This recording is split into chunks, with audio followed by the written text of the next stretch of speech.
This is Radar from the Entertainment Blog coming at you with another edition of MLB Observations. Week 5 of this season's Hot Stove offseason, ending 2024 regular season going into this year's 2025 season. We'll start off small. Jose Devers, the one-time Marlins infielder, I don't know if he's brother or cousins, Rafael Devers, has gone to Atlanta on a minor league deal.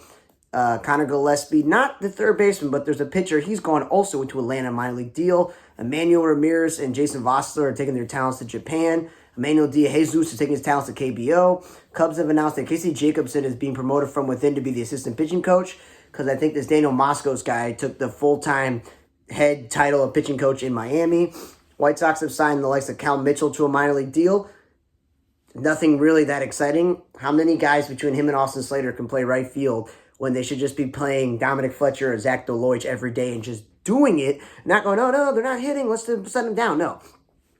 They're consistent. Just keep them and play those guys. Grant Hardwig is going to the Mets on my deal, along with this Alex Ramirez guy. Nick Maton, a super utility guy who's bounced from like Detroit and the Cubs, I think, and all over the place. Sox signed him minor league deal. Maybe he's this year Nicky Lopez. He gets enough playing time and wins a Gold Glove. Nominated for a Gold Glove. We'll see.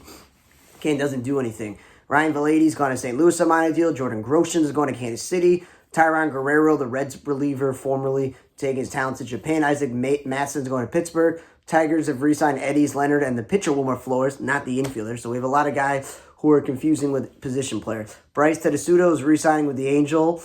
And the Royals announced that Chris Bubik is moving back to the rotation. Well, guess what? I knew that when he's coming off a huge surgery, and they were easing him in as a reliever, so you don't have like a lost season where he doesn't go pitch completely. And he was pretty good as a reliever in the second half of the season and the postseason.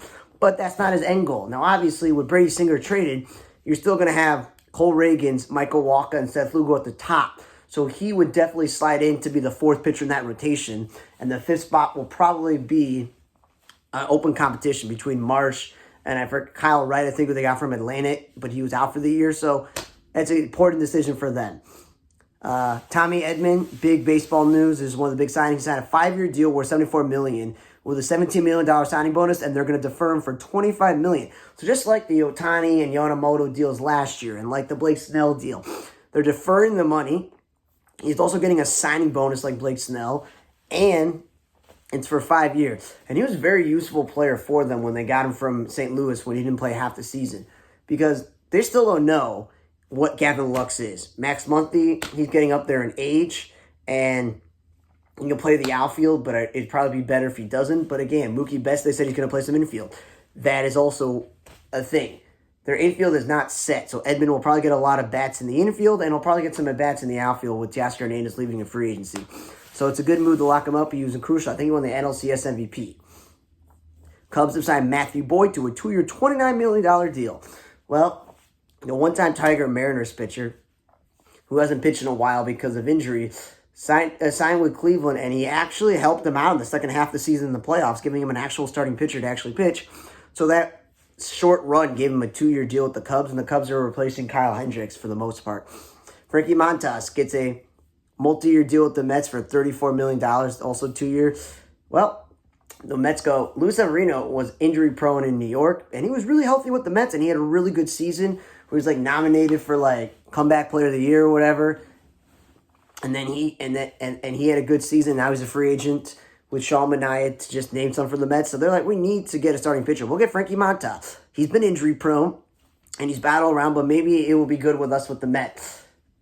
I, as a White Sox fan, remember him as a prospect. The White Sox traded one, and then he got traded other time as a prospect, and he had some run with the Dodgers and the the A's, and then obviously he went to the Yankees, and then he battled injuries, and he was on Milwaukee and Cincinnati last year. It wasn't really that helpful for either team's seasons, but I remember he also got busted for PED. So he's injury-prone, has bounced around, and it took PED. So I don't know if I'm giving that guy all this guaranteed money, but that's what the Mets are doing.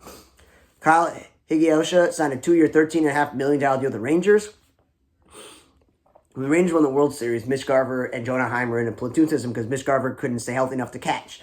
Then Jonah Heim makes the All-Star team, and then last year they start the season with Andrew Kisner, the former Cardinals backup catcher, and then trade for a Tigers catcher, Carson Kelly, former of the league of the D-backs, and they decide, you know what, we're going to give this guy a 2-year deal to be Jonah Heim's backup, Smart move. He's a very good backup. He had a career-high double-digit amount of home runs this season, and he was the third-string catcher on Team USA in 2023. So the Rangers are like, we got to improve our catching at backup so they don't have to make a move at the deadline, and he gets money. Mariners announced that Joe Fireman has been promoted to be the assistant GM, so congratulations to him. Lou Iantoni has joined the Blue Jays staff, and Graham Johnson is now the bullpen coach. Well, the Blue Jays have been shifting around their coaching staff. You know what that means? Well, John Schneider's been on the hot seat for a team with expectations, but now they don't really have those expectations because they were terrible this year. So they're like, we're going to add new guy to the coaching staff, and if it doesn't work out, then we can say, well, we gave you new coaches. The Latino Baseball Hall of Fame announced their 2024 class. It is Alex Rodriguez, Alfonso Soriano, Andrew Jones, Johan Santana, and Felix Hernandez, and those all make sense. Felix Hernandez was a very good player, so was Johan Santana, so was Jones, who should be in the Hall of Fame, Alfonso Soriano, and A-Rod. I just know how long they take to make these decisions, because A-Rod hasn't played in a while. Andrew Jones and Alfonso Soriano and Johan Santana haven't played in a while. Felix Hernandez is more recent. Oscar Bernard is now the assistant hitting coach of San Francisco. It looks like he was working in San Diego, so it looks like Bob Melvin keeps poaching guys from his former team. Freddie Freeman had ankle surgery, which is what he heard in the postseason, so hopefully he gets better. Miguel Garcia of the Royals had surgery to remove bone spurs from his elbow, so hopefully he is fine. And then the White Sox decided that they're going to keep the same coaching staff. So they hired the bench coach who worked in Milwaukee and was a Cubs intern, and he worked really well with catchers. But I'm saying this, I don't think he ever played Will Venable or coached with him, but Will Venable's like, I would like this guy on my staff. But I'm surprised that Will Venable couldn't be like, hey, the Sox are one of the worst offensive teams last year. It's nice that Marcus Thames has played a decade in the league, has been coaching for a decade, but what are the results on the field? You know, and Ryan Fuller, the new director of hitting, hire someone to be the hitting coach, but like, come on, the Sox offense was terrible. Ethan Katz hasn't developed guys. You would think he'd want his own guys. Personally, I made those relationships with Matt Wise and Drew Butera, so I'm really happy that Matt Wise and Drew Butera are back. I really am. But still, and Bourgeois staying at first base, and Jerksley, who was promoted from the minor leagues, is going to be the full-time third base coach. And the other coaches the White Sox brought up from the minor league are going to be going back to being reassigned for their roles in the organization. So the reason why it's a deal is like, why would you keep the whole staff back when you're a new manager? Maybe they'll do what the Cubs did, where Craig Counsell had the leftover staff with the Cubs last season. And this offseason, he's been slowly changing it around. So there's that. And Aroldis Chapman has signed a one-year deal with the Red Sox for $10.75 million. The former Yankees, Cubs, Reds, Pirates, Rangers closer gets to team up with Liam Hendricks to hopefully form a really good duo in the 8th and 9th inning for the Red Sox, because they were a lot better this year than a lot of people thought. And he's bounced around, but hey, he can still light it up. And the Red Sox, even if they're not in the playoffs, they could always trade him as he has been traded before from other teams. Luis Severino, though, he gets a weird deal. The A's give him $67 million over 3 years. We just talked about the whole Mets signing montage and about how they turned around Luis Severino. He really cashed in by having a pretty healthy season and having a comeback type of production. But the A's are not going anywhere. They have some young pitchers, and they kept throwing these random young pitchers that I've never heard of throughout the season. So why give this guy all this guaranteed money when he can't stay healthy? And for 3 years, one thing you sign is like a 1-year deal, an option maybe, or a 2-year deal. Then you can flip him at the deadline, which the A's are famous for. But that is just a lot of money for him to be signed to this deal. That's all I'm saying. It's just weird for that many years and that much money for a team that's terrible. Danny Jansen, though, just happened before I recorded the video, gets a 1-year deal for $8.5 million with like a buyout option, whatever, with the Rays. Well, the Rays had Bethancourt, they let him go. Then they got Pinto, and they're like, at the end of the season, they let him go. And they kept going back and forth with Francisco Mejia, Alex Jackson, Rob Brantley, all guys that are one-time major league catchers or backups or journeymen, so it's not great. So at least Danny Jansen will every day stay in the American League. He's got the Red Sox on his resume and the Blue Jays. He gets to be on the Rays now, his third American League East team.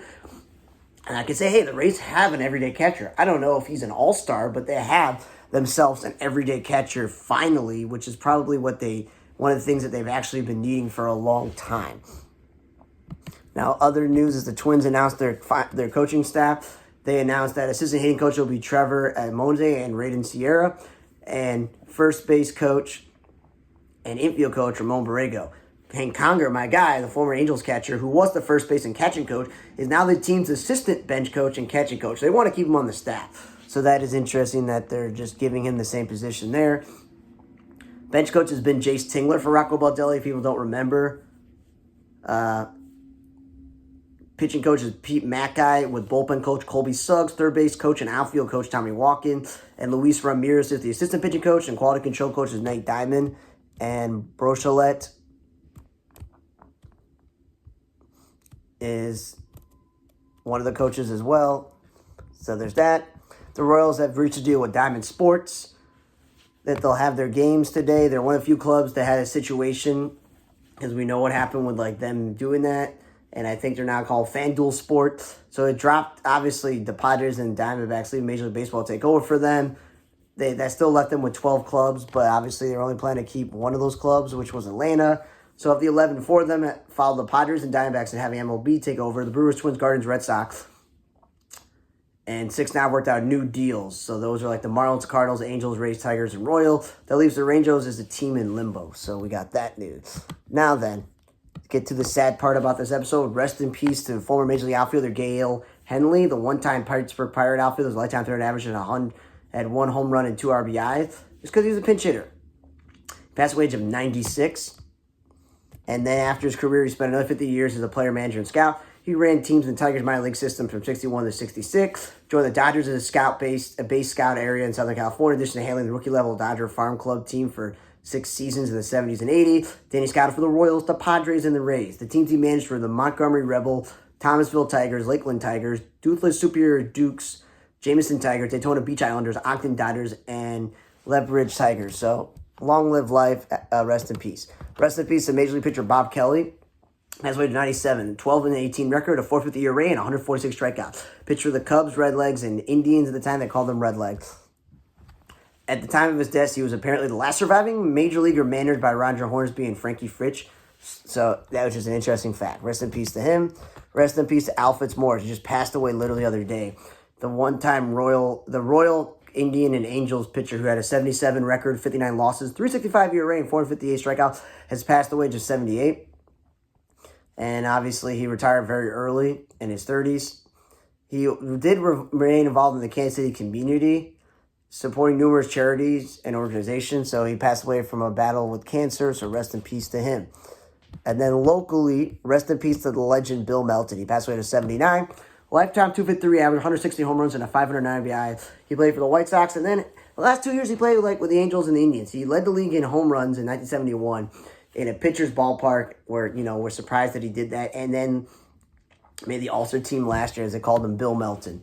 He was a part of the 1971 White Sox team. He also was first WGN, and then as a kid growing up, you hear about the legends of Bill Melton being one of the greatest Sox third basemen, because you got Robin Ventura, Bill Melton, and Joe Crede are the 3 off the top of your dome that you're like, yeah, those are the 3 best third basemen the White Sox have had.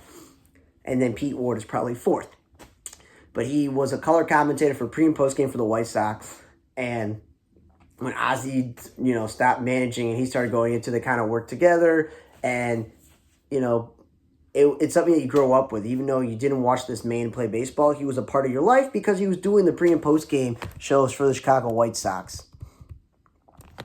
So, that's what it is. And he did work in community relations for the White Sox in the beginning as well. He was the White Sox all-time home run leader until both Harold Baines, Carlton Fisk, and Frank Thomas passed him up, and he's 8th all-time. But again, legendary player for the White Sox. He had retired from doing the pre- and post-game live a few years back during the pandemic. So yeah, rest in peace to everyone who passed away. And thanks for listening to Week 5 of the 2024 season's ending into the Hot Stove off-season, going into this year's 2025 season. For On the Red Table Block, I'm Radar. See you guys next time.